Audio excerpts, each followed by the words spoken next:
Welcome to Constellations, the podcast from Kratos, where industry leaders share their thoughts and experience on the future of space business, policy, and opportunity. If you like Constellations, please support us by giving a rating and review on iTunes. And don't forget to share this podcast online to help our community grow. Welcome to Constellations, the podcast from Kratos. My name is John Gilroy, and I'll be your moderator. Our guest today is William G. Conley, Senior Vice President and Chief Technology Officer at Mercury Systems. Dr. Conley is responsible for the technical vision and implementation of strategic objectives. He aligns technology investments across the company to meet customer needs. Dr. Conley has substantial experience in research, development, weapons systems acquisition, technology road mapping, as well as strategy development and implementation. Formerly, he was the Director, Electronic Warfare for the U.S. Department of Defense. In this role, he advised department leadership on electronic warfare capabilities. Additionally, he was the Executive Secretary for the Electronic Warfare Executive Committee, the EW-EXCON. The focus of today's discussion is the RF spectrum. It is used by all satellites for communications to and from the ground. This spectrum is now considered a contested and congested environment and has the possibility of being attacked. It is part of the electromagnetic spectrum. Electronic attack, electronic protection, electronic support are all considered part of the electromagnetic spectrum operations, or EMSO. Dr. Conley, electronic attack, electronic protection, electronic support, they were considered individually separate. The term EMSO is how we do all of those things dynamically through a finite number of apertures, but also how we battle manage all of these different things, which are happening in the electromagnetic spectrum today. Do you think the electromagnetic spectrum should be considered a domain of military operations alongside land, sea, airspace, and cyberspace? So, John, first off, thanks for having me on the show today. And with that in mind, you certainly cut directly to the chase with the domain conversation. The thing that I will offer is I think it's important to kind of understand the history of why the Department of Defense uses the word domains.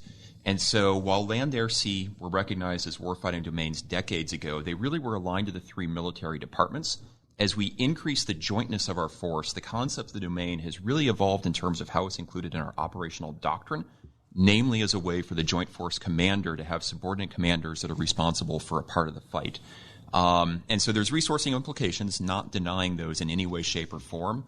But I think if you look at, personally, what do we want with the word domain? And when we talk about the EMS as a domain, I think what it really comes down to is having that Joint Force Commander that's responsible for all the operations in that, commanding and controlling those, and making sure the right decisions are being made. Having a commander responsible for that opens up a new opportunity for a new degree freedom of maneuver. I think the old phrase is fighting the last war, with the battles and strategies from the last war. And these are from 50, 60 years ago. So things are changing. They have to change along with the world. Bill, knowing that signals intelligence, SIGINT, traditionally operated within the EMSO environment for both collection and exploitation, there seems to be a debate on who supports who with this emerging operational domain. There are similarities in operational intent, especially when you consider both the detecting aseptic of the EW and the disruption of the specific threat with the EW spectrum, both for collection and exploitation purposes. So within this context of space operations, how do you see space SIGINT operations supporting EW in the current and future operating environment? Yep. So like I mentioned before, domains are really more about the command relationships and not about the fundamental physics. The EMS is unique, as all multi-domain operations, to include space, depend on the EMS to coordinate the desired effect. The coordination typically is going to occur through a radio link. Interestingly, if you look at the dividing line between the air and the land, it typically is 3,000 feet. Obviously, a helicopter flying at a couple hundred feet is operating in the air, but the command relationship is really based around 3,000 feet. And the reason for that is it allows a helicopter to be retained from a command relationship by the land commander, where they're working to execute all of that maneuver. Similarly, in the EMS, I could advocate that we create a somewhat arbitrary limit, something like a single kilowatt, to require coordination with the other commanders.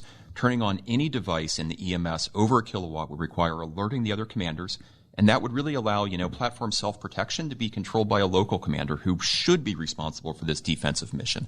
In comparison, a high-power system on the ground, which could impact aircraft, even space vehicles, it makes sense to have that be a coordinated response.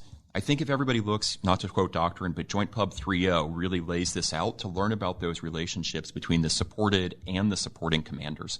And typically, I think the command relationship for the EMS should be aligned to the supported commander, as they have the best ability to kind of orchestrate all of those different maneuvers. You know, there's certain limitations to podcasting. There are verbal limits, of course. And I saw your talk on YouTube, and there's one slide that told the story. I mean, sometimes pictures can tell more than 1,000 words. And when you're describing that, I was thinking about that slide using that talk where you had a commander and you had 3 different levels there, and that really is a convincing argument for this new way of looking at things. In fact, if you can go to YouTube, type in Dr. William Conley and find this talk, and it really kind of reinforces exactly what he talked about here. You know, Bill, because of the close ties between EW and SIGINT, who operationally should manage and coordinate operations within this electromagnetic domain? Yeah, so I think that really elevates up to the Joint Force Commander and their subordinate commanders that are underneath them, because really what you're hitting on with that divide between SIGINT and EW traditionally is actually the role of the intel functions that would report up to the so-called 2 versus the EW operations that traditionally would report up to the 3. Under existing doctrine, where that really meets is that commander local on the ground who is responsible for making those decisions in real time to adjudicate between the intelligence needs and the operational needs. Well, there's kind of a sensitive question. I don't want you to get in any trouble with answering this, but do you think that we need a specific service to focus on this domain, much like we have today with the Army, Navy, and Air Force focusing on physical domains within the operating environment? So I would say no. And the reason being that all multi-domain operations that will be executed by anyone really are executed by everyone. And so with that in mind, it would be like advocating that, a service go into warfare but not bring any bullets. It wouldn't make sense to have that service doing that. Similarly, expecting a service to go in without any of their radios, without the ability to get the battle space awareness through radars, it wouldn't make a lot of sense to do. And so I really think that every service has to have some core capability in this part of the electromagnetic spectrum. When you think, remove yourself from this discussion, just a man on the street, most people realize that, there's a lot of spectrum out there and it's getting saturated, And this proliferation of EW capabilities to non-state actors and an exploding communication market, the ability to navigate this contested environment is becoming more and more difficult. So what are your thoughts on optical communications as an additive capability for both SATCOM communications? So there is always a need to continue to expand our ability to move out of band. Items like optical communication are very useful in that sense. I also think that we need to leverage a variety of commercial advancements. Particularly exciting, in my opinion, is where Ka band communications are largely being developed for the 5G market. Not advocating that we directly use a commercial solution, but instead using those underlying technologies, things like amplifier, system-on-chip transceivers, wideband, signal mixers, are really going to go ahead and give us a lot of capability as we look into the future. And interestingly, if you actually looked at the spectrum surveys of major metropolitan areas, we really aren't out of spectrum, but we lack the coordination tools to make that spectrum available on much shorter timescales than we do today. Previously, I've written about this broadly through electromagnetic battle management tools and how the impact they have on spectrum management, that ability to dynamically shift what we're doing. And really, it's predicated by the development over about 2 or 3 decades of software-defined radio technology. It hasn't been around that long, but it really gives us the ability now to manage how all of these different devices are operating in coordination with each other. But with that in mind is, how do we get the right policy set up so we can really make that become a reality? Software-defined radio sounds like my strike zone of software-defined networks. Mm-hmm. Good news and bad news, just because you can do it doesn't mean it's going to be secure. and just because you have that capability doesn't mean it's going to comply. And so tossing that out is one thing, but applying it, well, that's a whole different kettle of fish, isn't it? I'm not saying it's going to be easy. As we look at the capabilities of near-peer adversaries, you have mentioned that we may need to change how we dynamically maneuver. Our way of war assumes a level of spectrum access to allow us to fight in the way we desire. And with this convergence of electronic warfare and cyber capabilities, presents a great deal of opportunities across this spectrum. Can you discuss this? So earlier, as I mentioned, multi-domain operations and the need for the electromagnetic spectrum to communicate across all these different diverse capabilities. The vast majority of that data is envisioned to be sent machine to machine without humans having, to type any values in locally to their individual system. And any machine-to-machine connection is obviously vulnerable to cyber attack. However, I expect that commanders will want to ensure the confidence in the data they are using to make decisions. Trust in the sensor that is collected the data, trust in the signal processing that's applied, trust in the movement of that data are all equally critical. Similarly, I expect that a commander is going to want to interrupt an adversary's ability to conduct any sort of multi-domain operation. There's actually some models that I think are really helpful for that. There's the well-known 7-layer OSI model that, we could go ahead and look at. An electronic warfare attack, for example, would directly go after kind of that physical and media access control layers, whereas a cyber attack in comparison would really be going after those higher levels in the OSI stack, things like encryption, authentication, perhaps even the application layer. Defending all of these is essential, and attacking an adversary in all of these different diverse ways is equally also essential for us going forward. When you said machine to machine, I instantly wrote down M to M. But, you were into machine to machine before machine to machine was cool. And by the way, the cool guys say M to M. So This is hashtag M to M. Machine to machine was there for a while before we talk about it now with artificial intelligence. Bill, thousands of people from all over the world have listened to this podcast. All you have to do is go to Google, type in Constellations Podcast to get to our show notes page. Here you get transcripts of all 71 interviews. Also, you can sign up for free email notifications for future podcasts with gentlemen like Bill Conley. All kinds of stuff coming up in the future. Bill, you have said that the most usable electromagnetic spectrum for radio frequency communications falls below 110 gigahertz. Here's a quote. We are on the verge of being able to directly process all 110 of those gigahertz in a way that a decade ago couldn't even dream of. So that's a big deal. Is it kind of a big deal?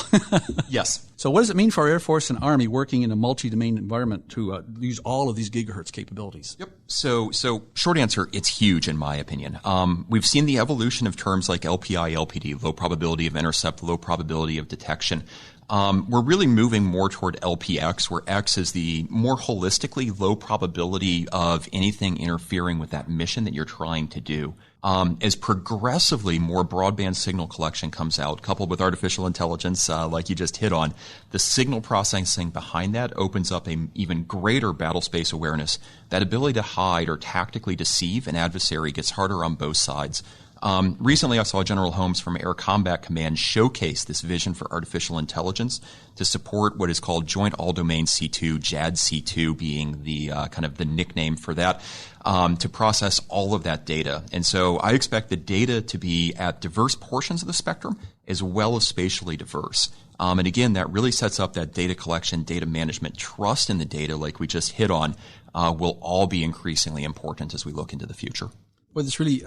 I was waiting for you to say the word dynamic. This is what's going on here. It's like, okay, we don't know what the problems are. We have to set up a table and kind of dynamically understand what the problems are and respond in a flexible environment, it's a different strategy than has been suggested in the past, because at least we had some idea what the adversaries are doing. Now hey, it could be anything. That's why the X is in there, I assume, huh?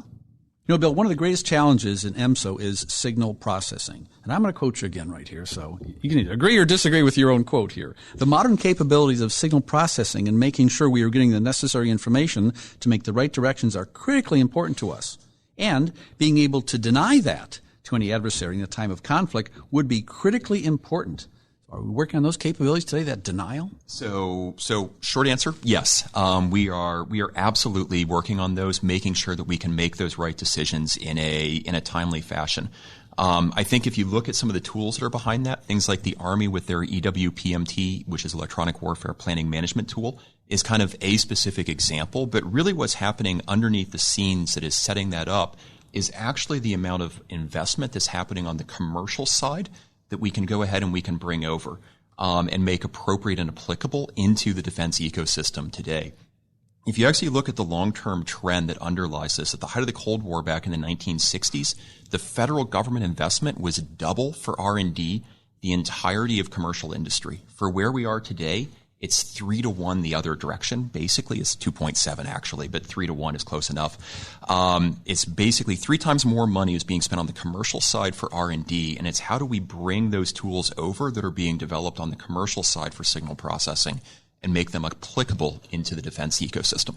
So back in the day when Vince Cerf was working on TCP/IP with his crew there, they were getting money from the government. They were leaders in that area. All of a sudden, it's flipped. So there still are absolutely parts where the government is leading. Hypersonic weapons, fully agree the government is uniquely leading there. Even today, we aren't trying to deliver packages to my doorstep in 27 seconds, for example, with hypersonic weapons, right? But there are other areas where if you heavily look at what's happening in telecommunications, where the commercial investment is absolutely critical. Well, Bill, we got to go back to the future. Since 1941, the traditional U.S. way of war has been to seek control of the skies. America has largely succeeded in clearing the skies of enemy planes and filling them with our own. But this type of physical superiority will not continue with our near-peer adversaries developing similar technologies. So the U.S. must now look to accomplish its objectives without air superiority. Can we do it by protecting and controlling access to RF data links? So, short answer, yes. Protecting and controlling the access to the RF data links as well as the sensors such as radar will be the first step in seeking air superiority, or superiority for that matter, in the land, the sea, space. Having that engagement decision-making advantage is huge in a tactical engagement. Being able to detect at longer ranges, guide weapons farther, that really creates that substantial advantage that we're after. Previous secretaries of the Air Force have actually commented that today the force is the smallest and the oldest that it's ever been. These aircraft have amazingly complicated systems, and we really can't build them quickly during a conflict. But using the spectrum to improve the survivability and the lethality is really going to be a key foundation in any future conflict for us. Just like our adversaries, I just mentioned them, the modern American way of war depends on radio frequency networks. You've said that connecting disparate platforms into a network is not easy, let alone keeping them connected when the network is under attack. Boy, that makes it even more difficult. Concepts for future conflict like multi-domain operations depend even more on electronic warfare. Multi-domain refers to the desire to network U.S. forces operating in all environments, land, sea, air, space, and cyberspace, so they can coordinate their military operations seamlessly, overwhelming the enemy with attacks from all directions. Is it possible to do this overwhelming move without radio frequency network? So I believe that answer is yes, but it's going to require extensive training. And I'm going to use an analogy for why I say that, because that answer is probably a little bit surprising to many people that are listening. I believe it's kind of akin to looking at a professional football team when they're playing on the home versus on the road, or playing at home versus on the road. At home, the quarterback is able to audible a play readily at the line of scrimmage. In comparison, on the road, when that audible part of the spectrum is fully contested by all the fans that are there, they end up using hand signals and careful timing. Similarly, building off that analogy, an uncontested electromagnetic spectrum provides U.S. forces the ability to coordinate in real time between all of these different distributed platforms. Without the EMS, each operator has to make that decision individually based on what they expect the other U.S. forces to do. The only way to build that confidence, very similar to a football team, is to practice regularly, train regularly, as we might say. Well, what a good illustration. I'm sure the people from Ohio State will all appreciate that. Bill, we've been talking this mostly through a U.S. lens. How do we talk about this with our partners? So John, I think your question is spot on. The U.S., obviously, we have a lot of allies. We have a lot of partners that are very important, and we tend to go into conflicts with them. And so with that in mind, it really comes down to how do we execute EMSO and how do we execute electromagnetic battle management, not only through just a U.S. lens, but with all of those allies and partners. Having the necessary trust, the ability to share data back and forth, the ability to maneuver no different than we do in the air with our allies and partners. We have to be able to do that in the electromagnetic spectrum as well. And so having those tools not only be, to the U.S. side, not only be joint, but also be able to share that data, the tool, the visualization, the command and control structure across all of our allies and partners is absolutely going to be essential in a future conflict. As mobile usage increases, the demand for more bandwidth on a limited radio frequency spectrum is growing, the RF frequency. Is it considered a finite resource, and can RF sharing it, can that be challenging? So yeah, it's definitely challenged in terms of how do we share it. Over the last couple years, there's been a lot of increased congressional interest in spectrum efficiency. Candidly, I'm not sure if efficiency is necessarily the right metric. I'm less concerned, for example, with my local fire department being efficient with water when my house is burning, But generally, I think we should be efficient with how we think about using water. Like I mentioned earlier, the majority of the electromagnetic spectrum is actually not instantaneously in use. However, I think many people on the commercial side would really prefer kind of an exclusive lease on that, as opposed to having to worry about all the issues that come with sharing it in real time. But through better electromagnetic battle management tools, I believe we can address those many heterogeneous spectrum users in a way much like we coordinate driving today, right? If you really look at how we drive, there's very little data that is transferred between drivers. You can honk, you can gesture with your hand, you can use brake lights and turn signals to provide that level of coordination. But if you look at the complexity of that environment, at the end of the day, all of us get home. And so that heterogeneous ability to maneuver, much like we do on the roads, are the sorts of ways of thinking about how do we do heterogeneous maneuver in the electromagnetic spectrum I think we need to bring into the future. Well, I want to go back to back in time, not to 1940, but 1978. I was talking to an engineer back in 1978, and I said, what is multiplexing? And he turned the light on off in the room. He said, it's using this signal for more than one thing. I said, well, that seems to be something you're looking at now. Not exactly a new concept. What we're doing now is we're being forced to apply it in new creative ways, especially with spectrum allocation. So fully agree with you there. The ability to take those existing tools, but it's really, going back, 15 minutes, right? It's that software-defined transceiver where we now have the ability to rapidly reconfigure and reprogram what something is doing is essential. If you go back to kind of the original advent of radio when everything was hardware defined, that wouldn't be possible, but it is something that's possible today. So we have software-defined networks, software-defined radio signals. So the spectrum allocation problem, is it causing us to be more efficient with applying software to this RF frequency? I guess it is, huh? It's beginning to allow us to do that. I think we're beginning to collect the data. We are beginning to understand that, but it's going to be a long journey for us as we have progressively more devices that enter into that electromagnetic spectrum. Is going to force us to be more innovative and make better decisions going forward. Well, I'm asking a question now, and then we're going to pull a plug in 3 hours. So get a glass of water. This is going to be a tough question. This is a question everyone's thinking, They're listening to this from all of France and Brazil. Who knows where they listen to this podcast.